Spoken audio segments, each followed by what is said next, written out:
মৃত্যুর পর ভাই বোনের আর কখনো দেখা হবে না, এটা কি সঠিক কথা? কবরের পাশ দিয়ে হেঁটে গেলে কি সালাম দিতে হবে? কি বলে সালাম দিতে হবে? কোন স্বপ্নগুলো খারাপ কিছুর ইঙ্গিত, এমন স্বপ্ন তার ব্যাখ্যাগুলো কি? অত্যন্ত গুরুত্বপূর্ণ কিছু প্রশ্ন, জীবন ঘনিষ্ঠ প্রয়োজনীয় কিছু বিষয়, প্রত্যেক মানুষের বিষয়গুলো জানা থাকা দরকার।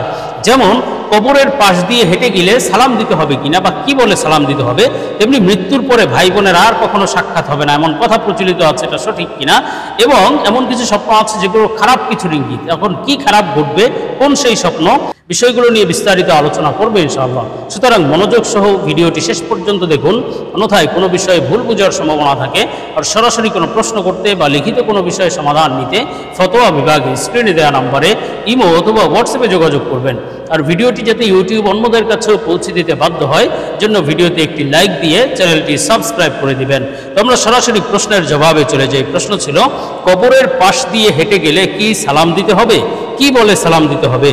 দেখুন, কবরের পাশ দিয়ে হেঁটে যান অথবা কবরের সামনে গিয়ে দাঁড়ান, মোট কথা মৃত ব্যক্তির বা কবরের আশেপাশে গেলে তাহলে আপনার সেখানে সালাম দেওয়ার মাসআলা আছে, এবং এটি সুন্নাহ একটি আমল। রাসূল সাল্লাল্লাহু আলাইহি ওয়াসাল্লাম কবরবাসীদেরকে সালাম দিতেন। কি বলে সালাম দিতেন?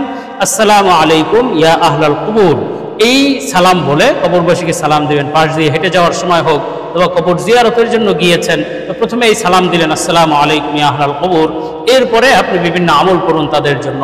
মোট কথা এই বলে কবরবাসীদেরকে সালাম দিতে হয়। তো আমরা পরবর্তী প্রশ্নের জবাবে চলে যাই। প্রশ্ন ছিল, কোন স্বপ্নগুলো খারাপ কিছুর ইঙ্গিত, এমন স্বপ্ন তার ব্যাখ্যাগুলো কি? দেখুন, খারাপ কিছুর ইঙ্গিত অনেক স্বপ্নই আছে, যেগুলো দেখলে বুঝতে হবে যে আপনার জীবনে খারাপ কিছু ঘটতে চলেছে, সতর্ক হওয়া দরকার, আল্লাহ তাআলার কাছে দোয়া করা দরকার। তো সেই স্বপ্নগুলো কি এবং তার ব্যাখ্যা সম্পর্কে আমরা মৌখিক মন গড়া কোনো কথা নয়, বরং নির্ভরযোগ্য স্বপ্নের ব্যাখ্যার কিতাব আল্লামা ইমাম মুহাম্মদ ইবনে সিরিন রহমাতুল্লাহ আলাইহির তাবিরুর রুইয়া কিতাব থেকে আলোচনা করছি।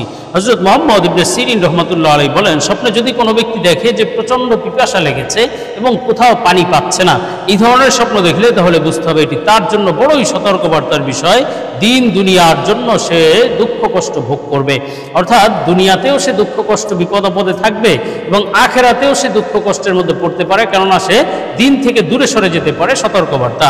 আর স্বপ্নে যদি কোনো ব্যক্তি দেখে যে পিপাসা লাগার পর সে পানি পেয়েছে, অর্থাৎ পিপাসার পরে সে পানি পান করেছে, এমন স্বপ্ন দেখলে বুঝতে হবে যদিও সে গুনাহ করবে, পথভ্রষ্ট হয়ে যাবে, কিন্তু পরিশেষে সে আবার তওবা করবে, আল্লাহ তাআলা হয়তো তাকে কবুল করে নেবেন ইনশাআল্লাহ তাআলা।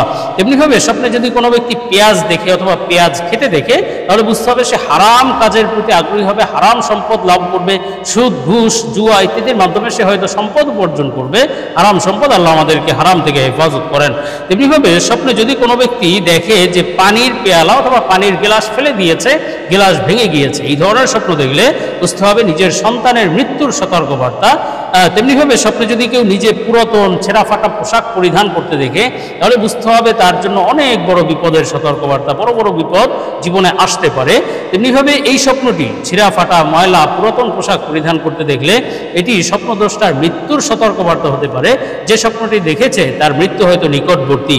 তেমনিভাবে স্বপ্নের মধ্যে যদি কোনো ব্যক্তি পরী দেখে, পরী খুবই কুৎসিত কালো পরী দেখে, তাহলে বুঝতে হবে এটি তার জন্য সতর্কবার্তা, জীবনে দুঃখ কষ্ট আসবে, বিপদ আপদ আসতে পারে। হ্যাঁ, যদি হাসি খুশি সুন্দর পরী দেখে, তাহলে এটি আবার সৌভাগ্যের বিষয়, মনের আশা পূরণ হওয়ার আলামত। তেমনিভাবে স্বপ্নে যদি কোনো ব্যক্তি পর্দা ঝুলতে দেখে, দরজায় পর্দা ঝুলছে, এমন স্বপ্ন দেখলে বুঝতে হবে তার জীবন সংকীর্ণ হয়ে যাবে, অর্থ সম্পদ নষ্ট হয়ে যাবে, অসচ্ছলতা আসবে, অভাব অনটন আসবে, দুঃখ কষ্টে পতিত হবে, তেমনি ভয় ভীতি আসবে, শত্রু তাকে কোনো ক্ষতি করার চেষ্টা করবে।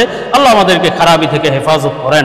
তো আমরা পরবর্তী প্রশ্নের জবাবে চলে যাই। প্রশ্ন ছিল, মৃত্যুর পর ভাই বোনের আর কখনো দেখা হবে না, এটা কি সঠিক কথা?